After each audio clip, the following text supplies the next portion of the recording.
सोचिए जरा, क्या कोई चीज एक ही समय पर ठहरी हुई और लगातार चलती हुई भी हो सकती है? सुनने में बड़ा अजीब लगता है ना? खैर, आज हम इसी अदृश्य संतुलन यानी साम्यावस्था के पीछे छिपे राज को खोलने वाले हैं।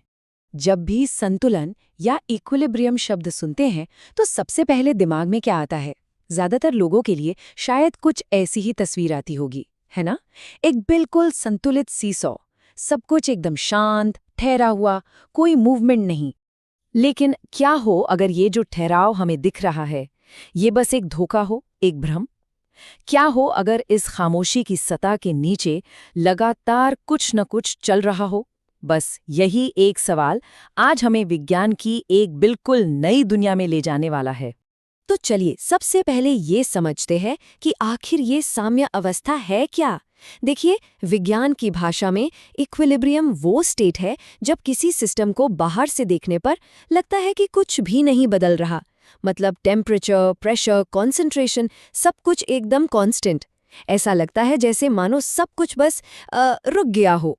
और बस यहीं से कहानी में आता है असली ट्विस्ट। इस चीज को कहते हैं डायनामिक इक्विलिब्रियम या गतिशील साम्यावस्था। इसका सीधा सा मतलब है कि जो शांति बाहर से दिख रही है वो एक तरह से सच नहीं है। आणविक स्तर पर, मतलब एकदम मॉलिक्यूलर लेवल पर, एक लगातार डांस चल रहा होता है। जितनी चीजें एक डायरेक्शन में जा रही हैं, ठीक उतनी ही वापस भी आ रही हैं। अब इसे समझने का सबसे आसान तरीका है एक बाल्टी वाला उदाहरण। सोचकर देखिए, एक नल है जो बाल्टी में पानी भर रहा है और ठीक उसी वक्त उस बाल्टी में नीचे एक छेद है जिससे पानी बाहर भी निकल रहा है। अब एक पॉइंट तो ऐसा आएगा ना, जब पानी के आने की रफ्तार और पानी के जाने की रफ्तार बिल्कुल बराबर हो जाएगी। तो नतीजा क्या होगा? बाल्टी में पानी का लेवल एकदम स्थिर हो जाएगा, वो हिलेगा भी नहीं। जबकि हकीकत ये है कि पानी लगातार अंदर बाहर हो रहा है। कमाल की बात है ना? बस इसी को कहते हैं गतिशील साम्यावस्था। तो ये तो हुई बस एक मिसाल। चलिए अब देखते हैं कि हमारी असल दुनिया में, फिजिकल वर्ल्ड में, ये कमाल का संतुलन हमें कहाँ-कहाँ देखने को मिलता है। कभी इस बात पर गौर किया है कि ठीक 0 डिग्री सेल्सियस पर पानी और बर्फ एक साथ कैसे मौजूद रहते हैं? वो इसलिए क्योंकि उस खास तापमान पर जितने पानी के मॉलिक्यूल्स जमकर बर्फ बन रहे होते हैं ना, ठीक उतने ही बर्फ के मॉलिक्यूल्स पिघलकर वापस पानी भी बन रहे होते हैं। सच में एक परफेक्ट डांस। या फिर किसी भी कोल्ड ड्रिंक की कैन को ले लीजिए। जब तक वो सील बंद है, उसके अंदर एक तरह की जंग चल रही होती है। जितनी कार्बन डाइऑक्साइड गैस उस लिक्विड में घुल रही है, उतनी ही गैस लिक्विड से बाहर भी निकल रही है। सब कुछ एक परफेक्ट बैलेंस में है। और फिर जैसे ही उसे खोला जाता है, सारा संतुलन एक झटके में टूट जाता है। तो चलिए अब थोड़ा और गहराई में चलते हैं, केमिकल रिएक्शंस की दुनिया में।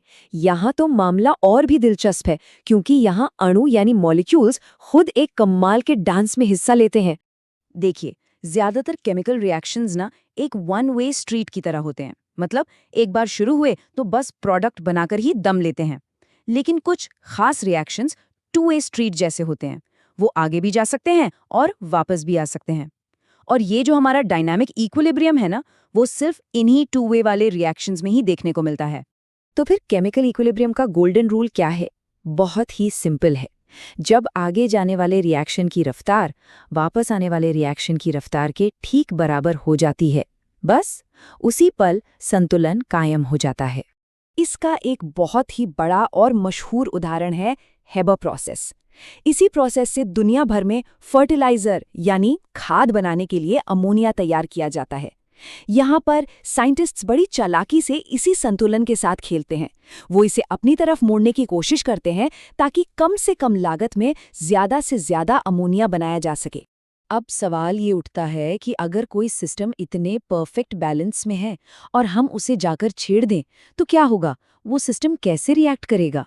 खैर, इसका जवाब हमें मिलता है ली शैटिलियर के सिद्धांत से। चलिए मान लेते हैं कि हमारे पास ये एक जनरल बैलेंस्ड रिएक्शन है। बाईं तरफ है हमारे रिएक्टेंट्स ए और बी और दाईं तरफ है प्रोडक्ट्स सी और डी। सब कुछ एकदम इक्विलिब्रियम में है, शांत है। अब चलो इस शांति को भंग किया जाए। मान लीजिए हमने बाहर से सिस्टम में थोड़ा और ए डाल दिया, तो क्या हुआ? धड़ाम से बाईं तरफ का पलड़ा भारी हो गया। अब हमारा जो बैलेंस था वो पूरी तरह से बिगड़ चुका है। और अब देखिए सिस्टम का असली जादू। वो खुद इस बदलाव का विरोध करेगा। वो क्या करेगा? वो संतुलन वापस लाने के लिए तेजी से फॉरवर्ड रिएक्शन को बढ़ावा देगा, ताकि ये जो एक्स्ट्रा ए हमने डाला है वो फटाफट इस्तेमाल हो जाए।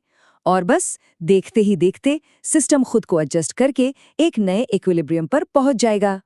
तो आज की इस पूरी चर्चा का निचोड़ क्या है? चलिए 4 सबसे जरूरी बातें याद रखते हैं। पहली, इक्विलिब्रियम का मतलब ठहराव बिल्कुल नहीं है, ये एक डायनामिक प्रोसेस है। दूसरी, ये तब हासिल होता है जब आमने सामने की प्रक्रियाओं की रफ्तार बराबर हो जाती है। तीसरी, बाहर से देखने पर सब कुछ कांस्टेंट यानी स्थिर लगता है। और चौथी, जो सबसे खास बात है, कि सिस्टम किसी भी गड़बड़ी का विरोध करके खुद को फिर से एडजस्ट कर लेता है। तो आखिर में बस इस पर सोचिएगा जरूर, ये जो सिद्धांत है ये सिर्फ साइंस की किताबों तक ही सीमित नहीं है।